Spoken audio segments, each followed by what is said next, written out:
We have determined that the evidence supports the prosecution of the following individuals. Ricardo Perez, who was employed by the Contra Costa County Sheriff's Department and has since resigned from his employment.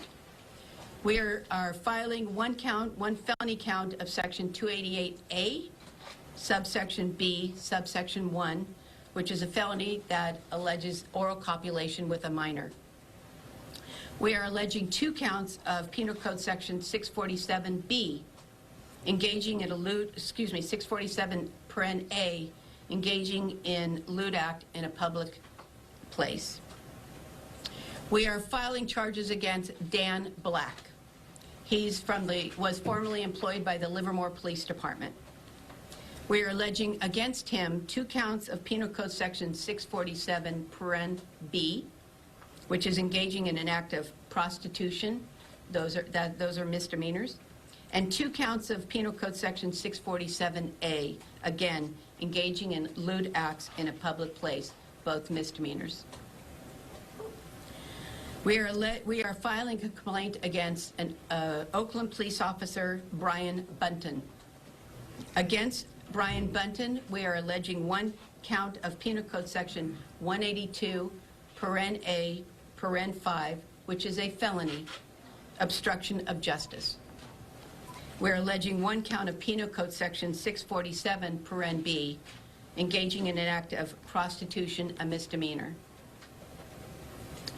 We're filing charges against Warren Utapa, also an Oakland police officer.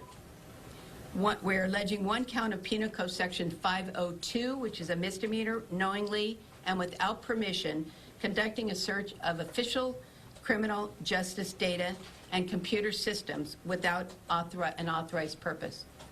It is alleged, and we believe the evidence shows, that Warren Utapa had in-person sexual contact with Ms. A, but that contact occurred in Contra Costa County. And I have no jurisdiction, there's no code section that allows me to prosecute that crime that occurred in a different jurisdiction. We are filing a complaint against Terrell Smith, also an Oakland Police Department officer who has since resigned.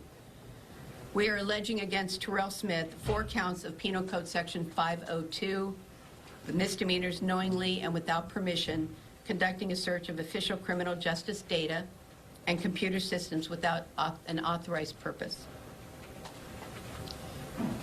We also believe the evidence shows that former Oakland police officer Terrell Smith engaged in in-person sexual contact with Ms. A, but that too occurred in Contra Costa County, and we have no authority to prosecute the case that occurred in that jurisdiction. We're filing a complaint against former Oakland police officer, now retired, Leroy Johnson, and we are alleging that against Leroy Johnson 1 count of Penal Code Section 11172, which is failure to report as a mandated reporter of sexual misconduct against a minor. And lastly, we're filing a complaint against Giovanni Laverde, an Oakland police officer.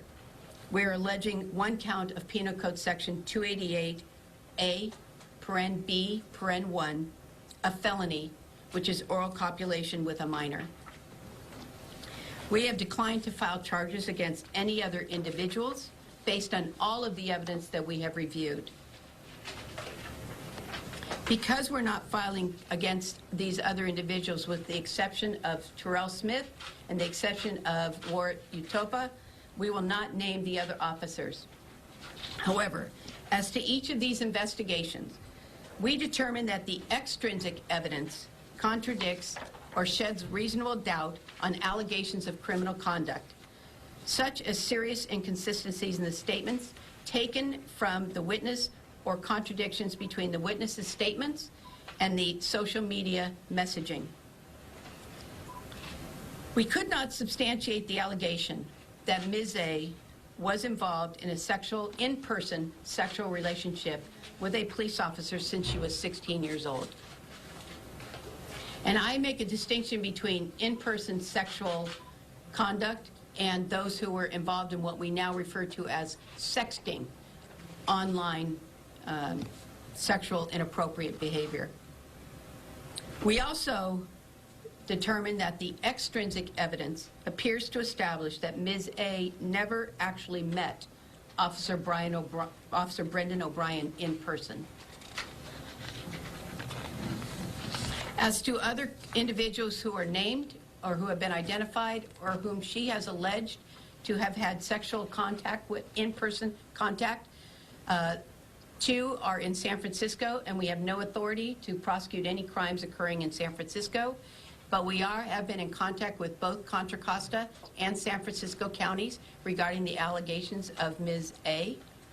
And we have been in contact with San Joaquin County involving allegations of an individual who attempted to solicit representing Ms. A in commercial sexual conduct. While there may be some who criticize our charging decision, to those that I would say that we have maintained the highest level of professionalism when determining whether or not to file criminal charges against any person, whether a civilian or a police officer.